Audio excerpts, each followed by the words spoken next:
locus technique. So root locus basically is the plot of the poles and zeros of the system considering the gain of the system. We know that the characteristics of any closed loop system is related to the location of the poles, and these location of the poles have a direct relationship with the gain of the system. So as the gain of the system varies, the location of poles and zeros varies, and that's where root locus comes into picture. Root locus helps us to visualize the flow, the movement of the poles as we vary the gain of the system. So let us understand the root locus concept with a simple example of a second order system having a system gain of open loop gain of k upon s into s plus a, where the open loop poles of the system are at 0 and at minus a. These are the open loop gains of the system. We know the closed loop gain of the system is given by gs upon 1 plus gshs, where hs is the feedback gain. And with this, we obtained the new transfer function of the closed loop system from the open loop system as shown here.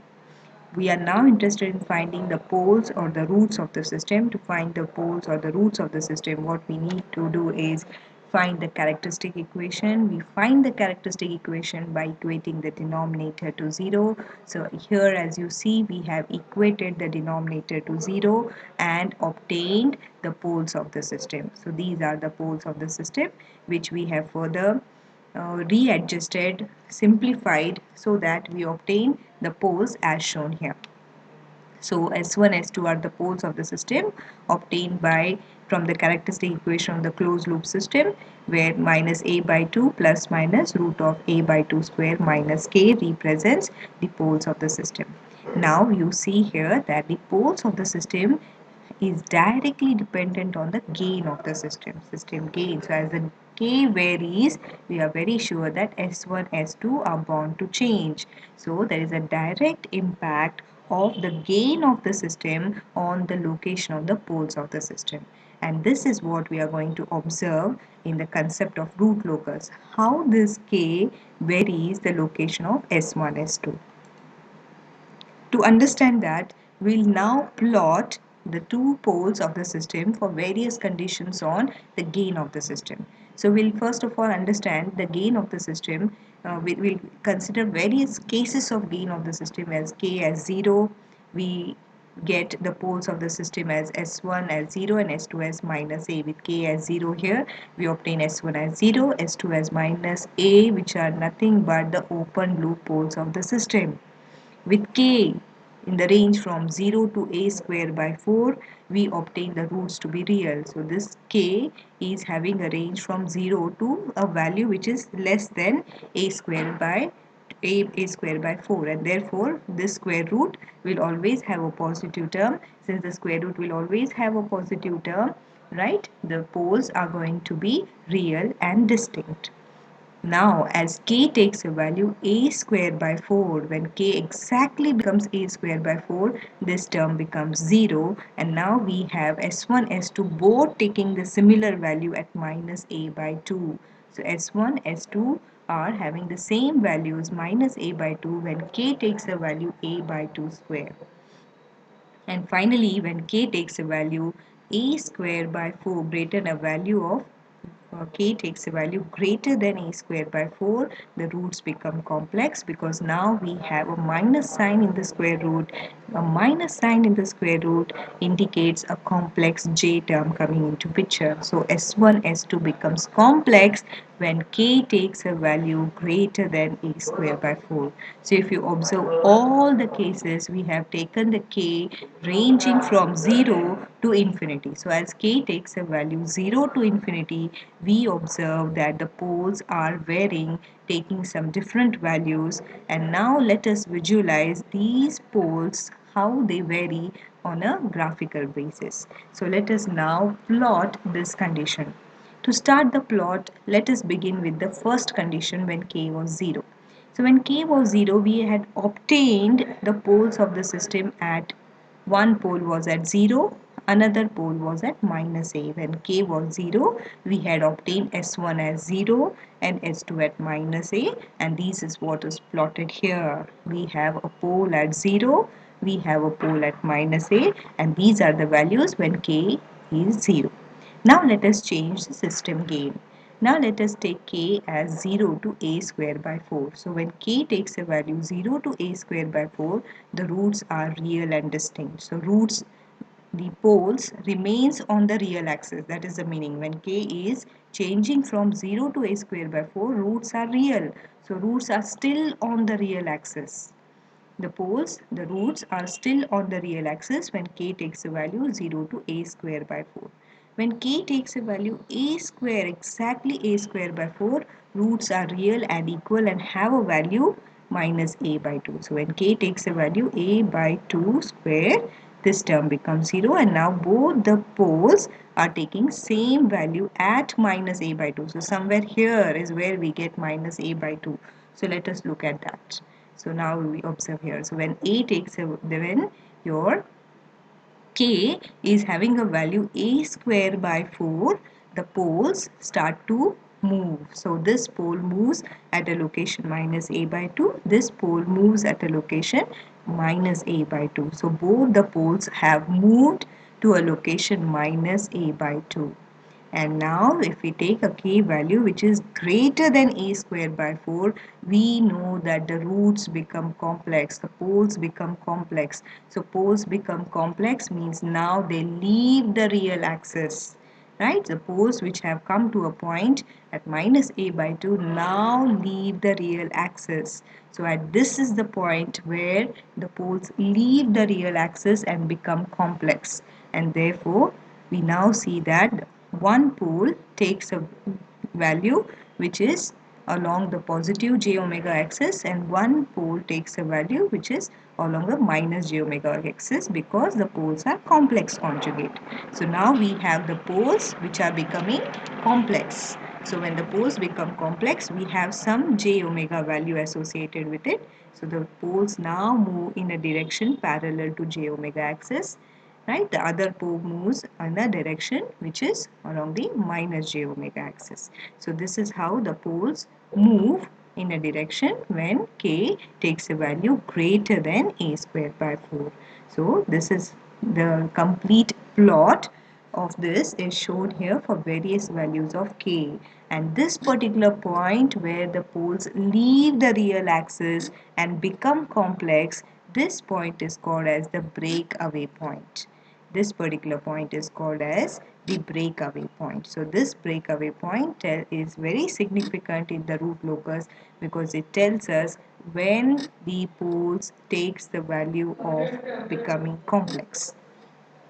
So let us look at the first example. We are going to discuss the examples of root locus with respect to formulating the rules of the construction of root locus, and these rules we'll understand taking a certain example. So now let us understand the complete construction of root locus with an example of GS into HS being K into S plus 3 by S into S plus 1 into S plus 2. So let us take this as an example and let us obtain the root locus plot of this, right, with along with understanding the rules for the root locus plot. So what is the very first step? The very first step is to locate the open loop poles and zeros in the S-plane. So with the given system, we'll now find the open loop poles and zeros in the S-plane.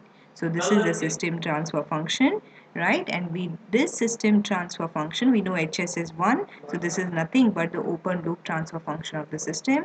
For this open loop transfer function, as per rule number 1 of root locus, we will now find the poles and zeros in the S-plane. So what is the zero? The zero is obtained by equating the numerator to 0.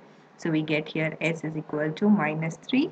What are the poles? The poles are, there are 3 poles. One pole is at S is equal to 0.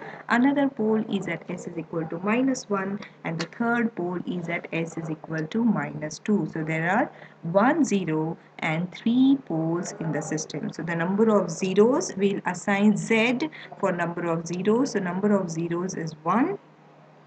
and number of poles in the system are 3. So with this information, we have done rule number 1, which says that you locate the open loop zeros and poles. We have counted the number of zeros and poles. Now let us assign Z for the number of zeros. So Z is 1, P for the number of poles, and we have 3 poles in the system, 1, 0 and 3 poles in the given system. Now let us locate these zeros and poles. So you could see here we have plotted the zeros and poles. So the poles are at 0, minus 1, minus 2. So at 0, minus 1 and minus 2 we have located the poles of the system. At minus 3 we have the 0 of the system. So we have plotted the poles and zeros of the system in the S plane, where the real axis is sigma and the imaginary axis is j omega. So we have plotted the poles and zeros in the S plane. Now, what is important is the step number 2. The step number 2 says we need to identify the region of the root locus on the real axis. We are going to identify the region on of the root locus on the real axis. So for this we need to follow a certain rule, and the rule is that the root locus on the real axis exists if it will lie in a section or a real axis to the left of odd number of poles and zeros. So if we analyze a certain region on the real axis, and there if we observe in that particular region, if we observe odd number of poles or zeros, then we say that the system in that region, the root locus exists. So let us start the analysis with this particular region. So when we look into this particular region, that is the right half of the S plane, we observe that there are no poles here. There are no poles at all on its right hand side, and therefore root locus does not exist in this region. Let me look at the region between 0 and minus 1. So when I look for this particular region, I understand there is one pole on its right hand side. So if there is one pole on its right hand side, this is the region which has the root locus, because there are odd number of poles here. So if there are odd number of poles, then root locus exists. So in the region from 0 to minus 1, root locus exists. Let us move ahead in the region from minus 1 to minus 2. So in the region from minus 1 to minus 2, we observe that in this region, we observe even number of poles on its either side, right? So as there are even number of poles, right, the root locus does not exist in this region. So in the region from minus 1 to minus 2, we observe that root locus does not exist.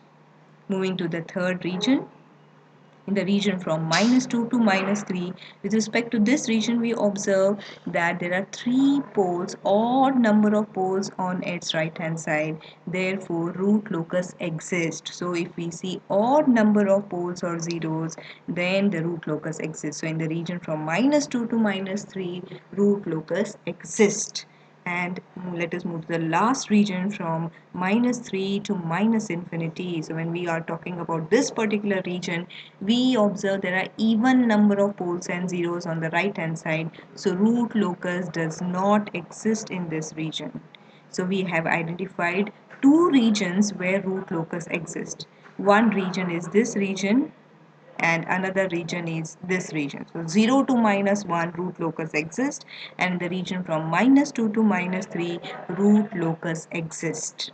So we have identified the two regions where the root locus exists. Now, when the root locus exists and if it is between two poles, we have just seen from the generalized example that these two poles move towards each other, meet at a particular point where they leave the real axis. So what are we going to observe between these two poles is surely a breakaway point. So we are going to observe a breakaway point when these two poles are going to move towards each other, meet at a particular point, and that is the point where they are going to leave the real axis and move towards the complex region. Now that point becomes the breakaway point. So definitely between two poles, we observe a breakaway point. What is the scenario between a pole and a zero where the root locus exists? The characteristics of root locus when it exists between a 0 and a pole is that the tendency of the pole is to move towards the 0. So the pole move towards the 0. So the direction of the root locus between these 2 points is the pole moving towards the 0. Now what we need to do is find the breakaway point and then locate um, the new root locus with respect to the breakaway point. Now to find the breakaway point, there is still more procedure we need to do. Before we find the breakaway point, we need to find the asymptotes. Now what are asymptotes? So asymptotes are basically straight lines which originate from the real axis and they make certain angles with the real axis. Because what we know is that at the breakaway point, the roots are going to leave the real axis and approach towards infinity, right? Now the direction in which this root locus moves is identified to us by the asymptotic lines. How are these root locus going to approach towards infinity is going to be informed to us by the asymptote lines, and therefore we need these asymptote lines before we go for the breakaway point. Now, how do we identify how many asymptotes lines are there and what is the angle these asymptotic lines make with the real axis is what we are going to discuss now. So the number of asymptote lines is given by P minus Z, where P is the number of poles, Z is the number of zeros of the given system. So this P minus Z helps us to identify the number of asymptotic lines. And the angle of asymptotes with the real axis is denoted as phi and is given by an equation 2q plus 1 into 180 degree by P minus Z. So using this angle, we are going to calculate what is the angle made by the asymptotes with the real axis, where q takes a value 0, 1, 2. The maximum value of q is given by P minus Z minus 1. So the maximum value q takes is given by P minus Z minus 1. Now with this information, we will actually find the asymptotes lines for the given problem. So for the given problem, we had already identified that the number of zeros in the system are 1, the number of poles in the system are 3. So the number of asymptote lines we get is P minus Z, which is 2. Right? We get the number of asymptote lines to be P minus Z is equal to 2. So we have 2 asymptotes lines. Now, the angle of asymptotes is as given by phi was 2p plus 1 into 180 degree into p minus z. Here we have, I'm so sorry, it should be q. So 2q plus 1 into 180 degree by p minus z. So now we have q values 0, 1. So the maximum q value we can take is p minus z minus 1. So p minus z is already 2, minus 1 makes it 1. So the number of q values goes from 0 to 1. Max value is 1. So we have 2 q values. Now let us find this asymptote angles for the various values of q. So with q0 we have, if we put here q0, so 2 into 0 plus 1, that is 180 divided by 2, we get phi 1 to be 90 degree. And if we put q as 1, right, if we put this q as 1, we get 3 into 180 degree by 2, that is 270 degree. So we have now q0 with phi 1 90 degree, and at q1 we get phi 2 to be 270 degree. With this information, now we will plot these asymptote lines. There's one more thing that we need to calculate is the centroid. The meaning of centroid is where do these asymptote lines meet on the real axis. So now we know that there are two asymptote lines, and these two asymptote lines make an angle of 90 degree and 270 degree. Right? So where these two lines meet on the real axis is what is given by centroid. So how do we calculate this centroid? So centroid is sum of real parts of poles minus sum of real parts of zeros divided by p minus z. So what are the zeros? Zeros is at minus 3. Where are the poles? The poles are at 0, minus 1, minus 2. So now we do sum of the poles. So I'll now add the poles. So 0 plus minus 1 plus minus 2. I have done the sum of the poles. minus the sum of the zeros of the system. So zeros is at minus 3. So I've done these zeros, adding all the zeros of the system, right, divided by p minus z. So p minus z we had already calculated was 2. So now we get the centroid at 0. So that all the asymptote lines meet at 0, that is the origin. All these asymptote lines, as we observe from this calculation, we have got centroid to be 0. So these asymptote lines meet the real axis at 0. So with this information of the asymptotes, the angle the asymptotes make with the real axis and the centroid, we will now plot these asymptotes.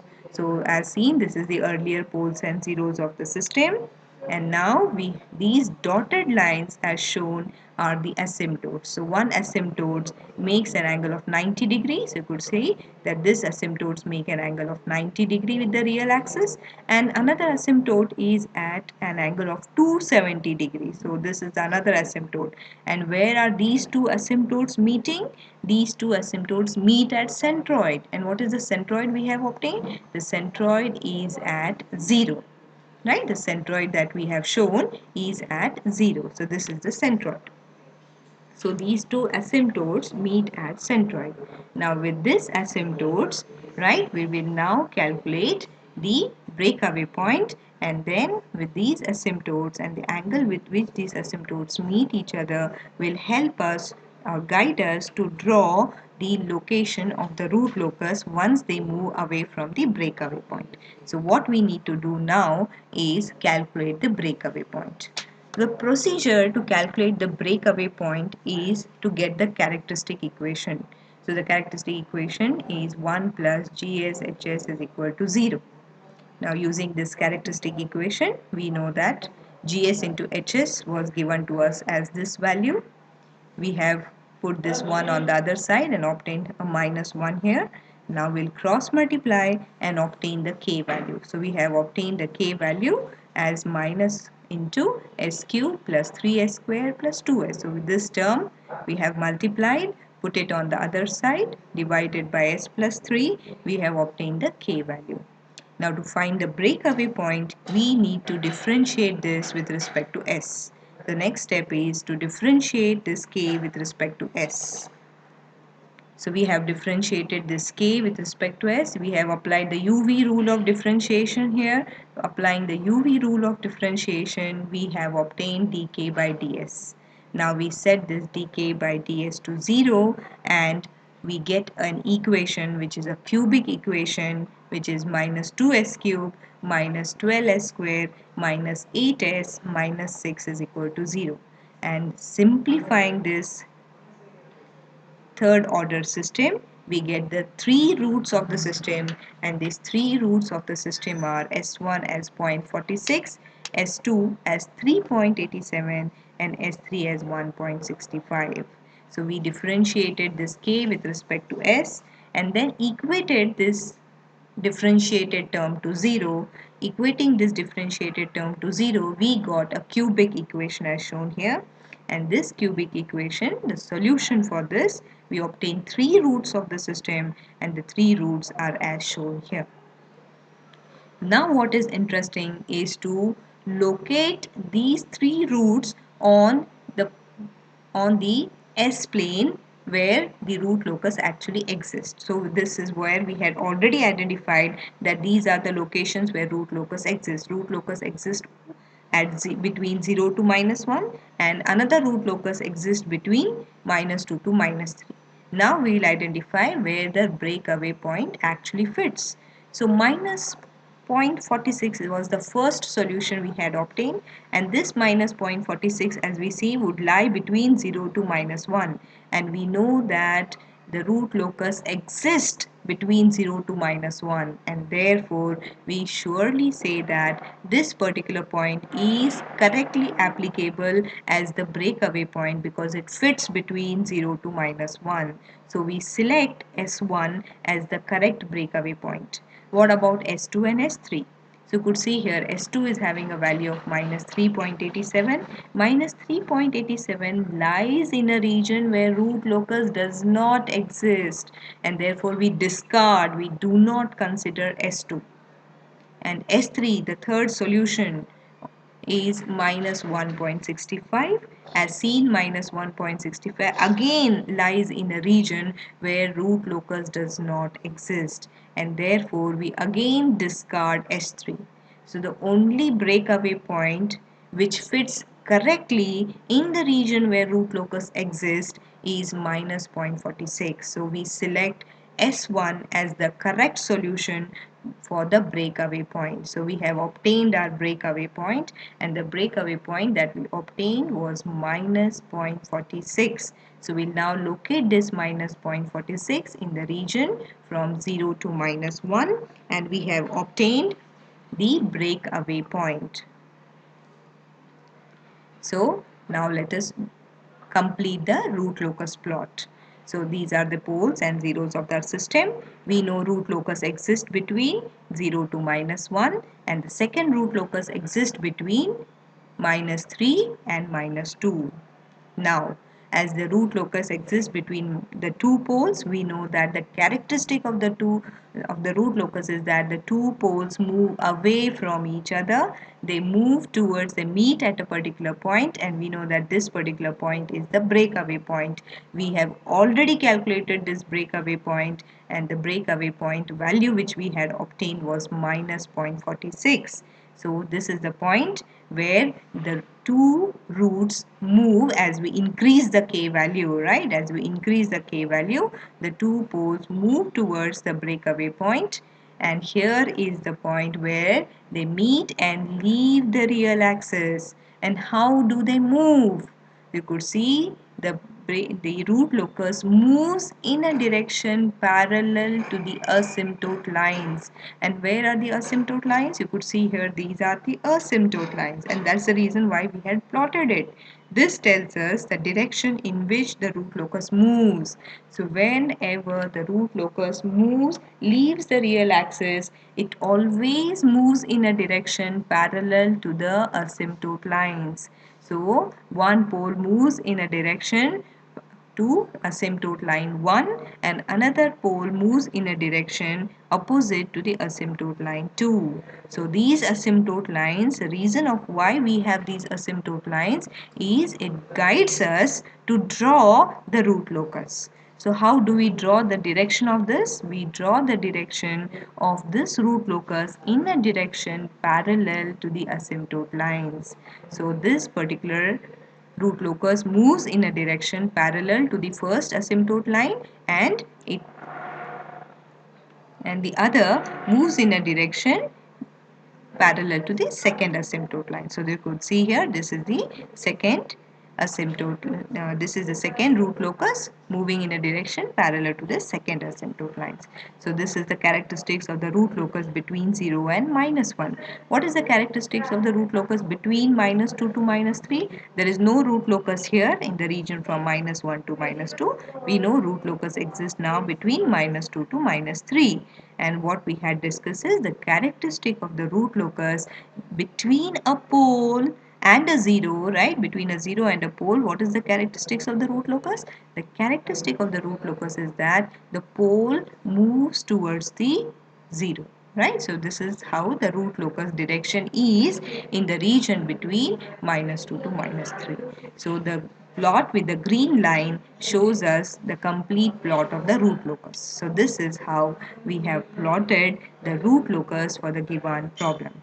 Along with understanding the rules, we have even understood an example based on the rules. Now let us understand the second example. Now here the problem statement is obtain the root locus of the given system. You have been given GS into HS, a system transfer function which is K upon S into S plus 1 into S plus 2. Right? HS being 1, this is nothing but the open loop transfer function. Let us follow the same procedure that we discussed in the previous problem. What is the procedure? The procedure was, the very first step was to obtain the open loop poles and zeros in the S-plane. So from the given transfer function, what we first find is the poles and zeros of the system. So as we see, there are no zeros in the system because there is no S term in the numerator. There are no zeros in the system, so no open loop zeros exist. Let us find the poles of the system. So poles of the system are, there are three poles of the system. The poles of the system are at 0, -1 and -2. So these are the three poles of the system. One pole is at 0, another pole is at -1 and the third pole is at -2. So the number of zeros of the system Z is 0 and the number of poles P of the system are 3. So we have obtained the number of zeros Z as 0 and the number of poles to be 3.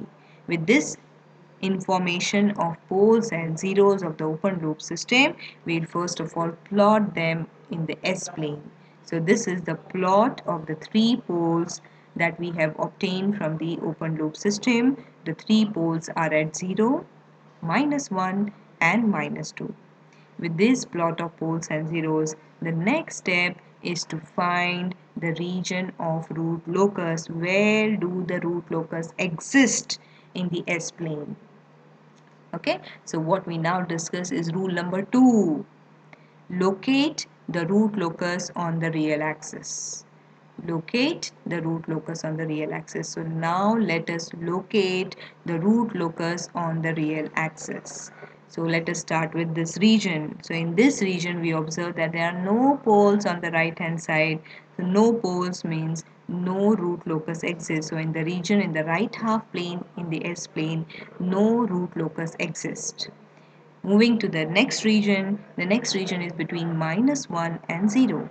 In the region between -1 to 0, we observe that there is one pole on the right hand side.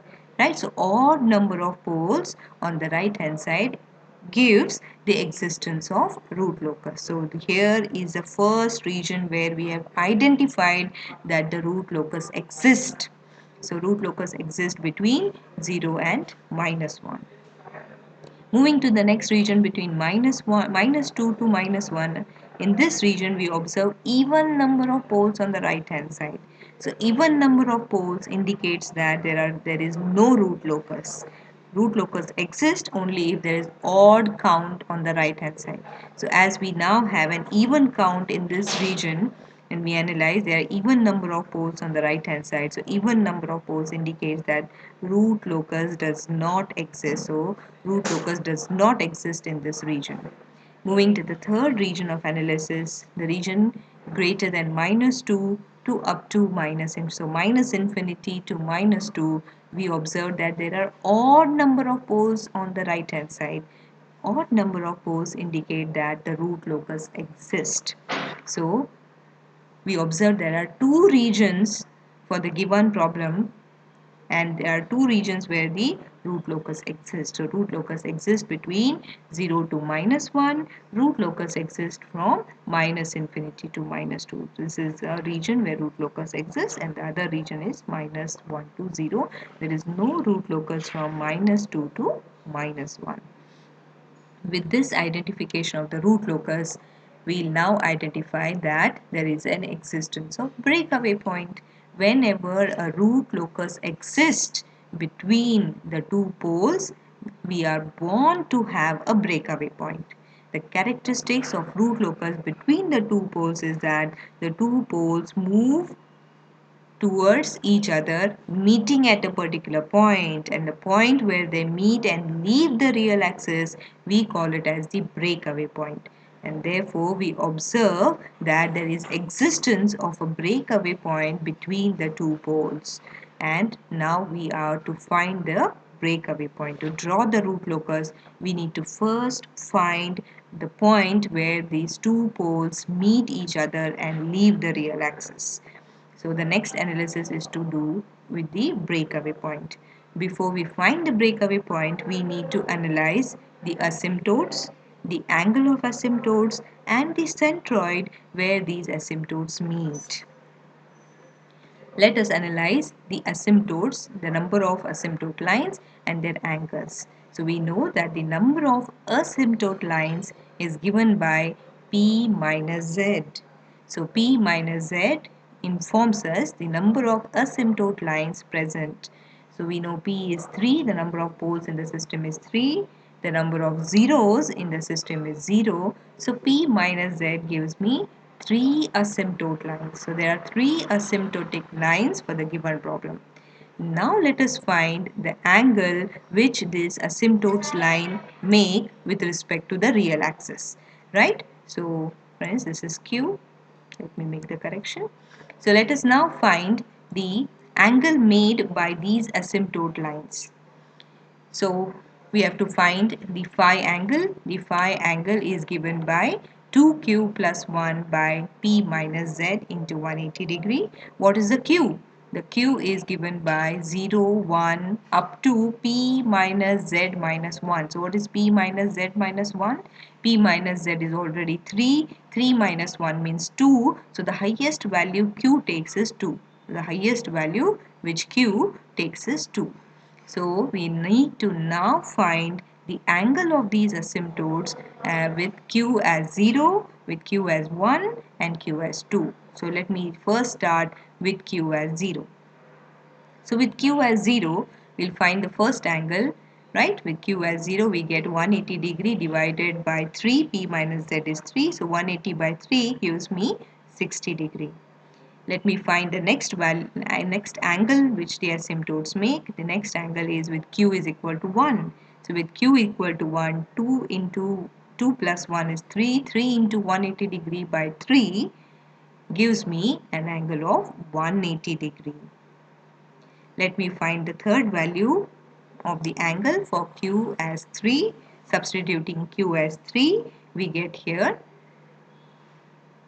5 into 180 degree by 3, right? Substituting q as 2, this is actually q as 2. Next value was q as 2. So with q as 2, what we get is, we get 2q plus 1, that is 4 plus 1, that is 5.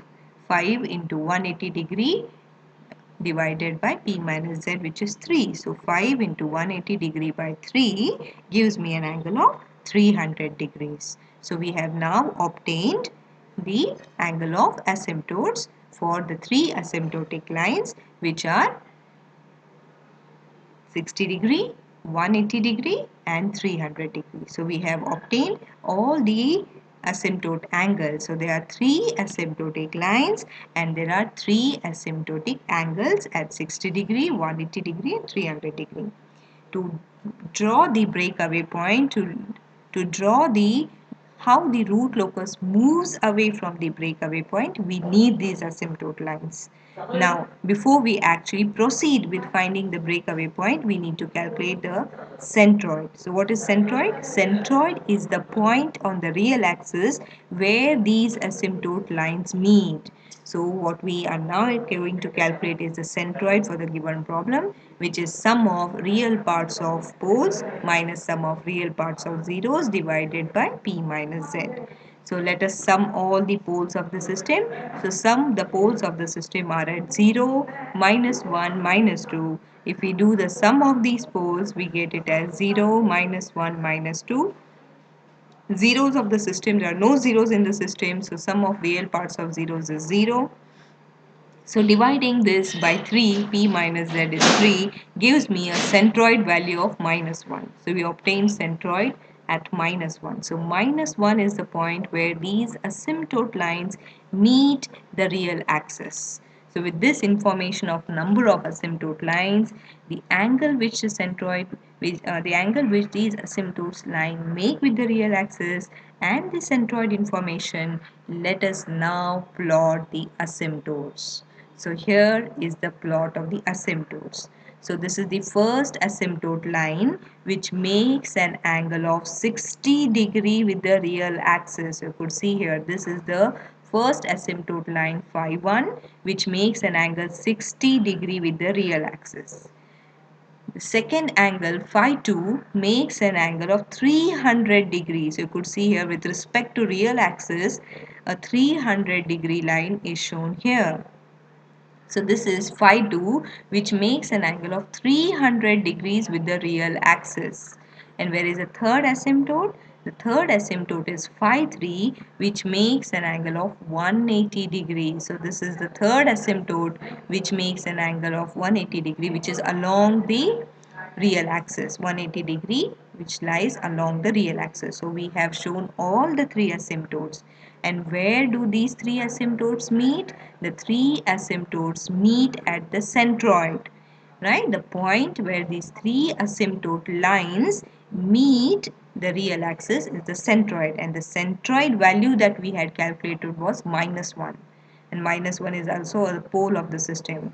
So at -1 you could see here that the three centroids meet each other at -1, right? So we have shown the centroids.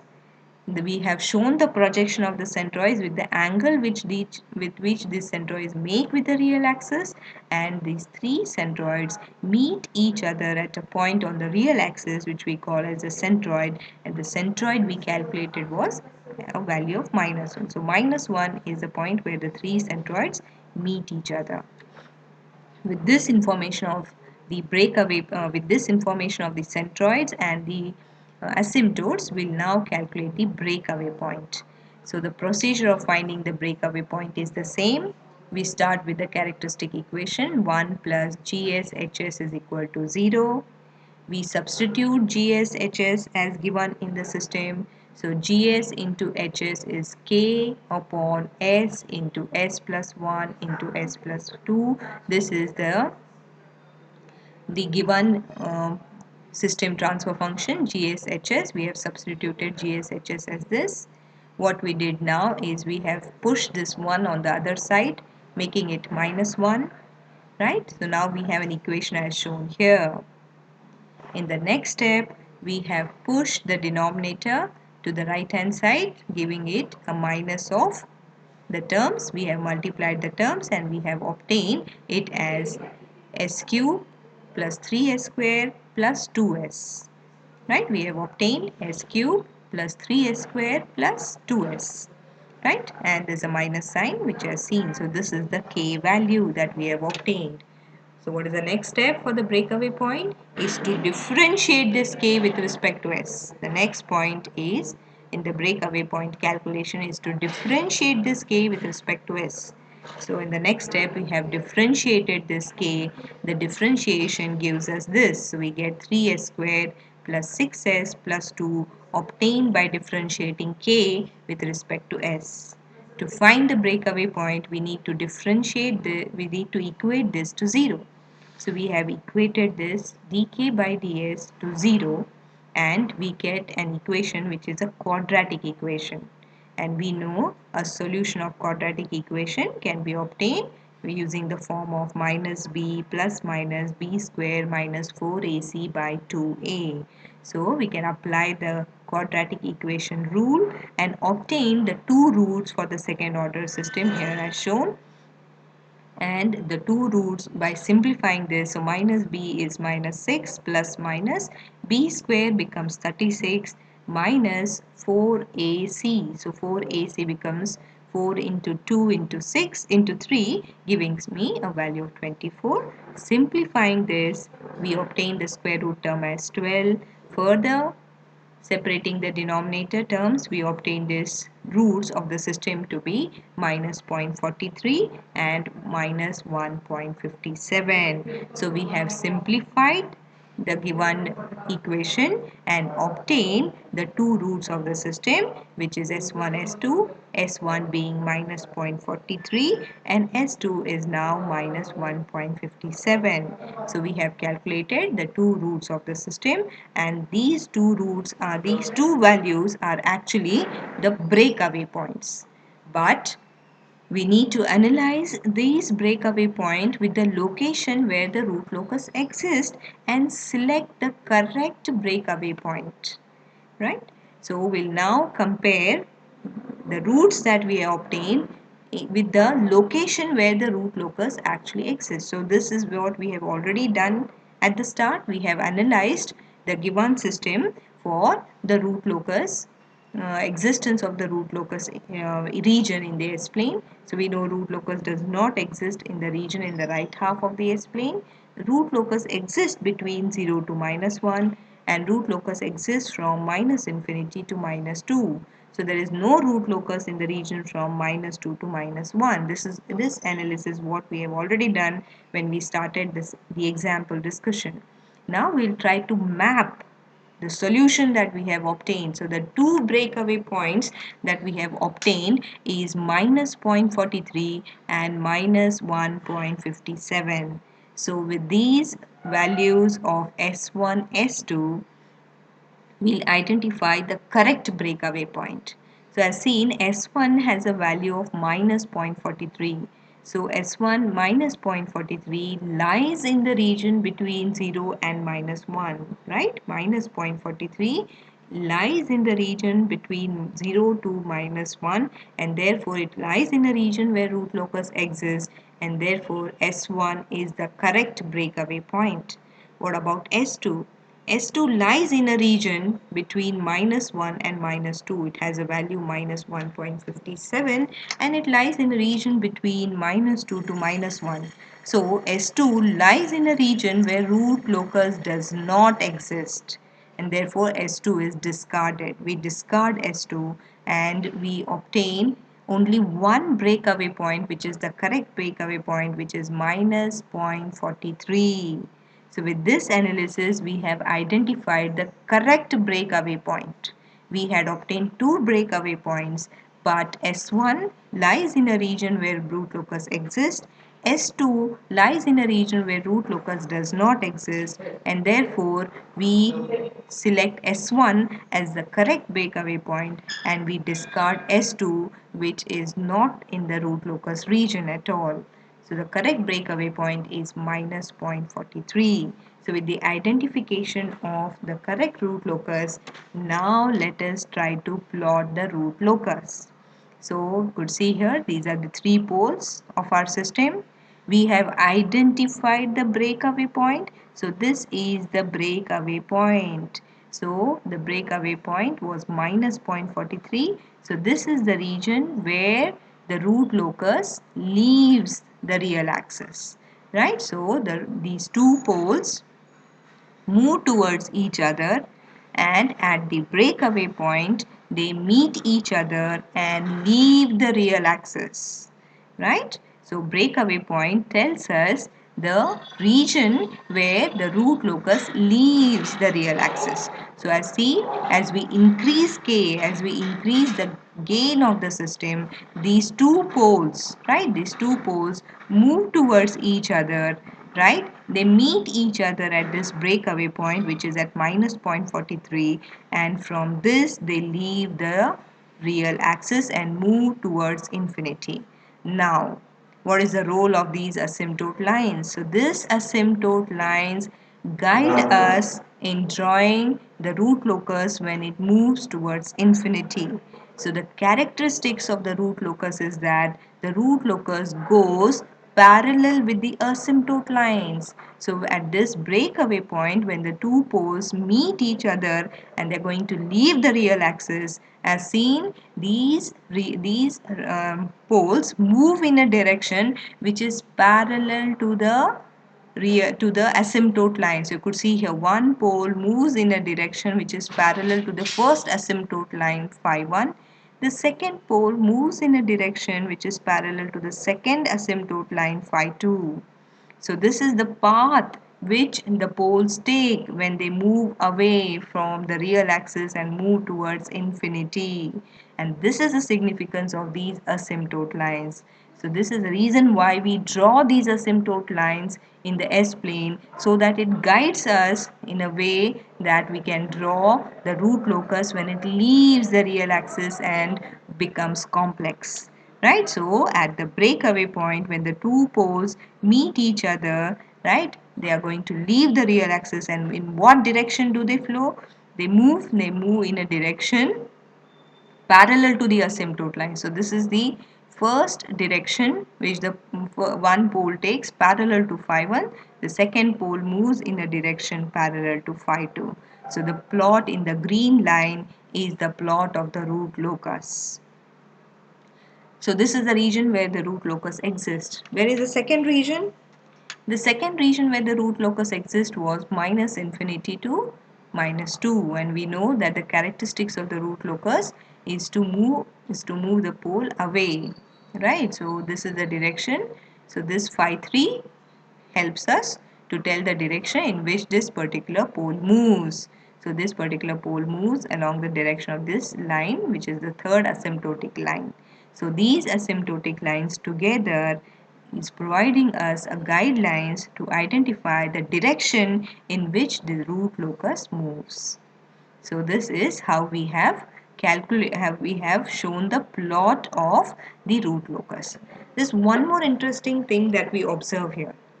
As these asymptote lines move parallel to the as these root locus moves parallel to the asymptote lines, we see that somewhere they cross the imaginary axis. Somewhere this root locus crosses the imaginary axis.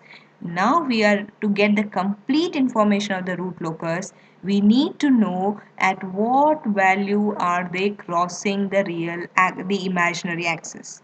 At what value, at what point on the imaginary axis are these root locus crossing the the imaginary axis. So we are interested in calculating this value of the crossover point of the root locus with the imaginary axis.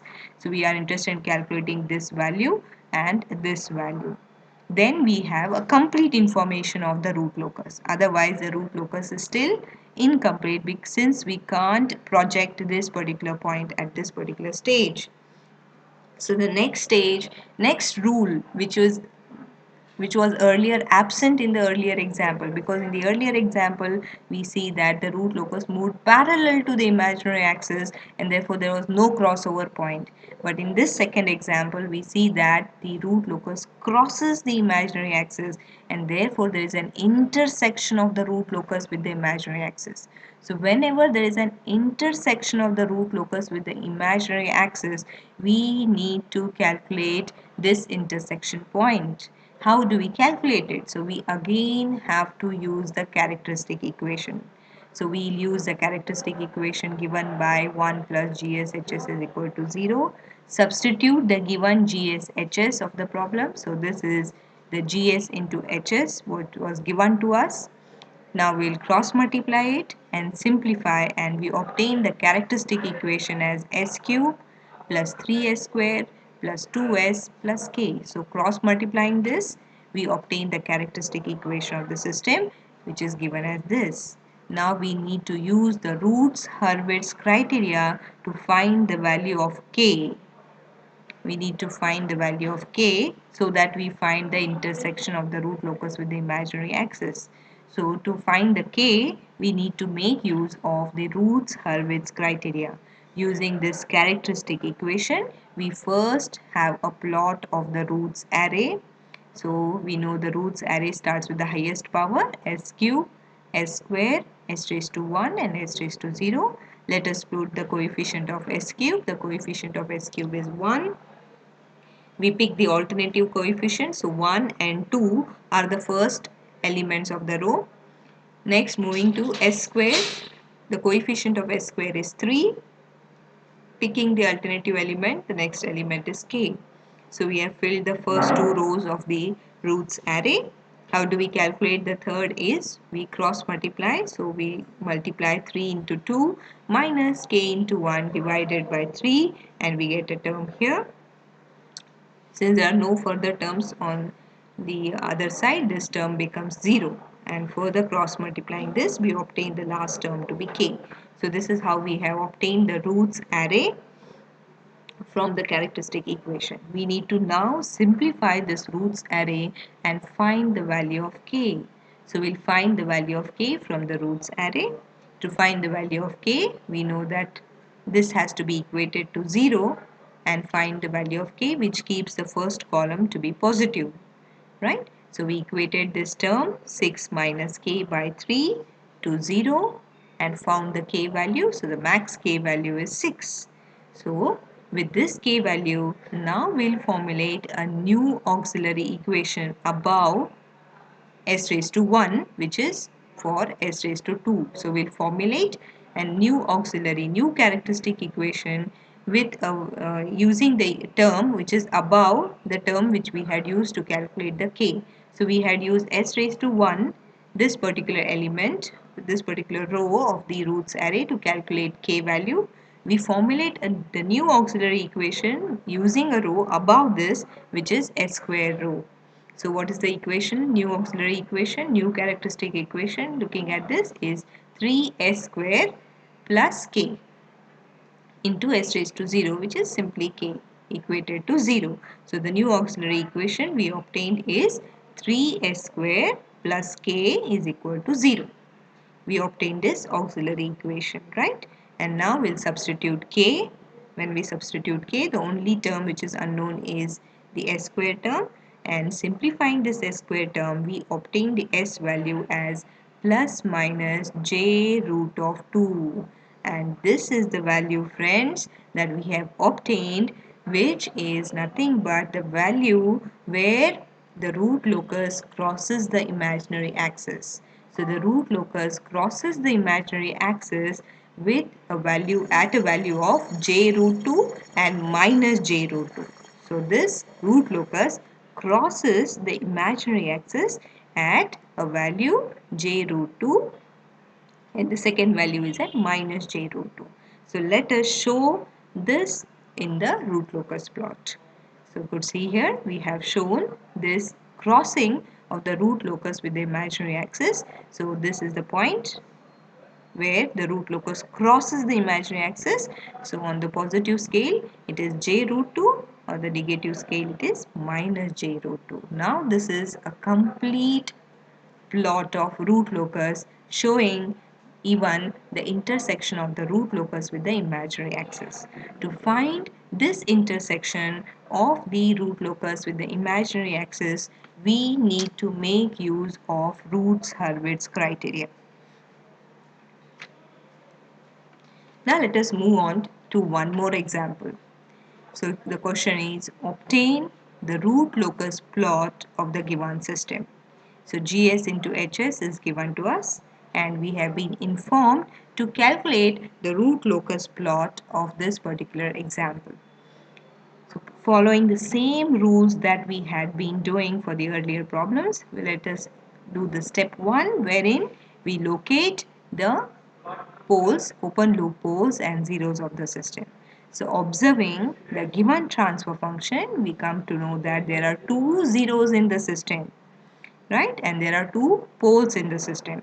So zeros of the system are at minus 2 and minus 3, and poles of the system are at 0 and minus 1. So there are two zeros and two poles of the system, giving me the z value as 2, the number of zeros z to be 2, and the number of poles p to be 2.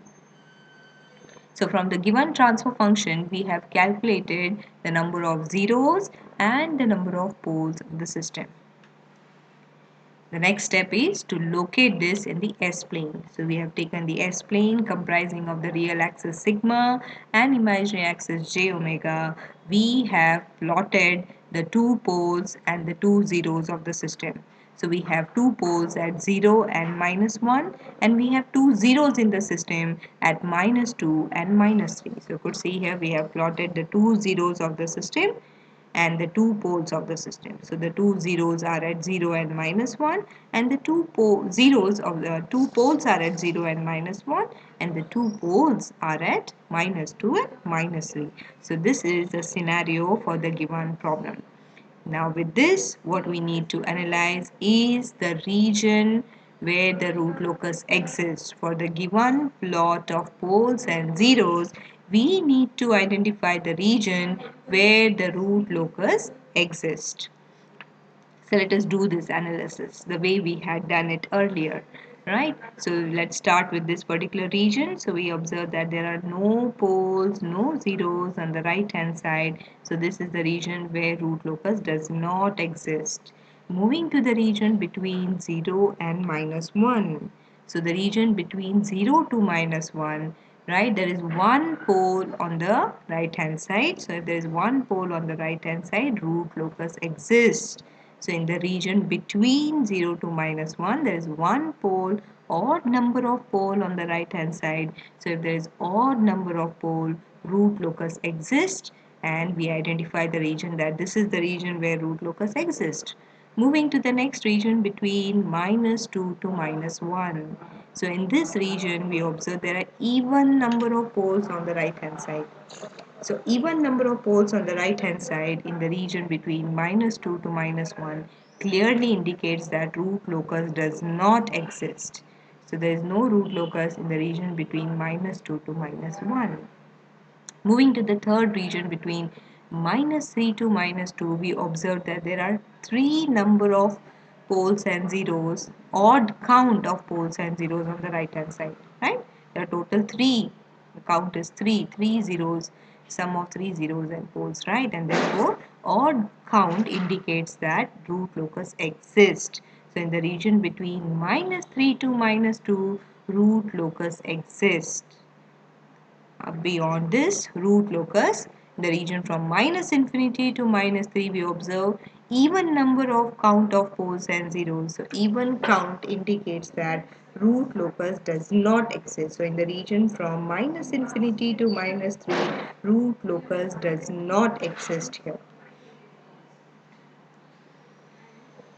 The next analysis, what we observe is the region where root locus exists between the two poles. We already now have a clear idea that when a root locus exists between two poles, there is bound to have a breakaway point. So we observe a breakaway point between the two poles. The two poles move towards each other, meet at a particular point, and that is the point where the root locus meet and leave the real axis. And therefore, there is existence of breakaway point between the two poles. So we need to find this breakaway point. We have to calculate this breakaway point. Now let us follow the procedure wherein the next step is to find the asymptotic lines. So what are these asymptotic lines? So these asymptotic lines are given by the P minus Z count. Now we observe here for the given problem the number of zeros was 2, the number of poles were 2, so the number of asymptote lines is 0 as P minus Z both are 2, we get the number of asymptote lines to be 0. It means that there are no asymptotes existing for the given problem. Right? It clearly indicates that asymptotic lines are not present for the given problem. So there is no need to calculate the angle made by these lines with the real axis. No need to calculate phi 1, phi 2. Similarly, there is no need to calculate the centroid. As the asymptote lines do not exist, there is no need to calculate the centroid. So rule number 3 and 4 does not apply for the given problem. So the next step directly is to calculate the breakaway point. So how do we calculate the breakaway point? We know that we calculate the breakaway point by equating the characteristic equation to 0.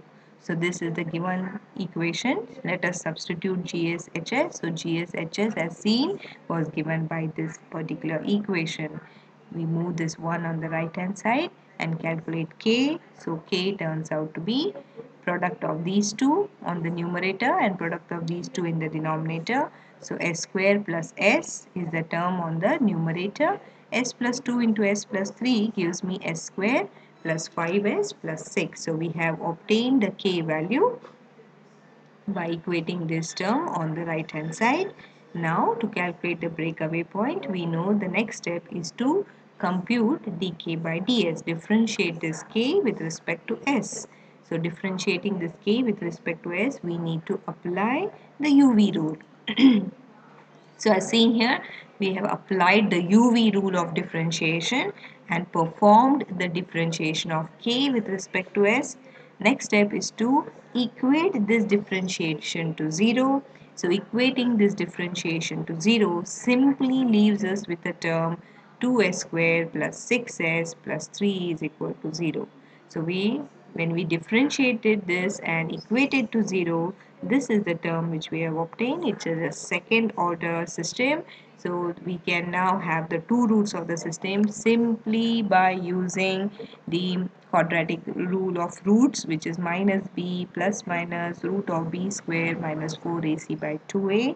Using the rule, now we'll calculate S1, S2. So S1 is given by minus 0.63. So when we apply that quadratic rule and find the roots of the system, we get the roots of the system as S1 minus 0.63 and S2 to be minus 2.36. So we have obtained S1 and S2, the two roots which are nothing but the breakaway points.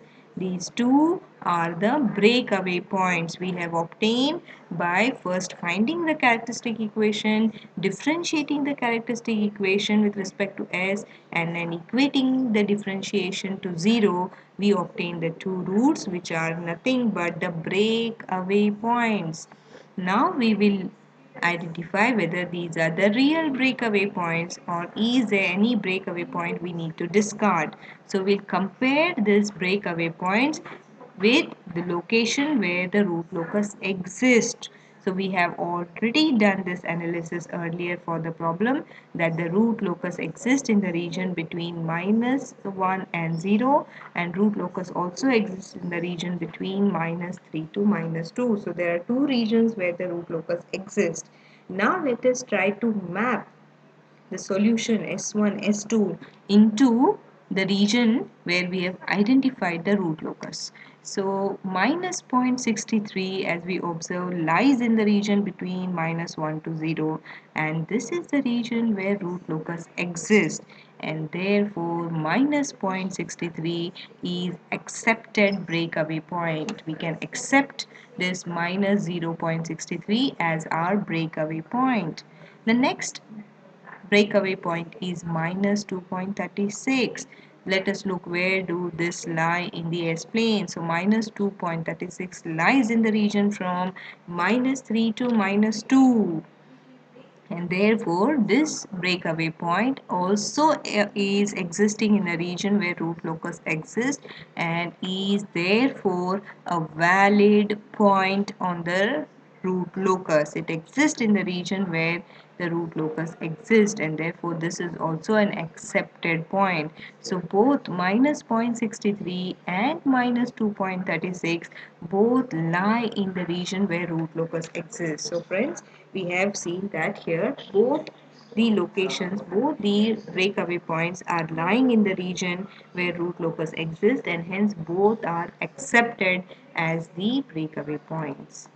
Now with this information, we will now try to plot the root locus. So let us look in the region. We have identified 2 points. One breakaway point is at minus 0.63. Another breakaway point is at minus 2.36. So both are lying in the region where root locus exists. Look at how is the plot of the root locus. We know that when the root locus lies in the region between the two poles, the characteristics of the root locus is that the root locus move towards each other. So the two poles move towards each other, meet at a point which we call as the breakaway point, and there is where the where this is where the roots move away from the real axis. Now we know that where are these roots going to move? These roots are going to move towards the zeros. These roots move towards the zero. So we know where is the second point where the root locus enters the zeros is minus 2.36. So this is the point where the roots which leave the first location, first breakaway point, enters the region between minus 2 to minus 3 at minus 2.36. So the correct you could say representation of this particular point would be to say it as a break-in point. So minus 2.36 is called as the break-in point. It is the reason why, because the poles enter this particular region of root locus at this point which we have calculated minus 2.36, is the point where the poles which leave this region from 0 to -1 enters the region between -2 to -3 as we vary k, right? And this point is therefore more preferably called as the break-in point. It's not called as the breakaway point. Instead, it is called break-in point. The reason behind being that the poles which leave this particular region between -1 to 0 enters this region of root locus at this point. So this point is called as the break-in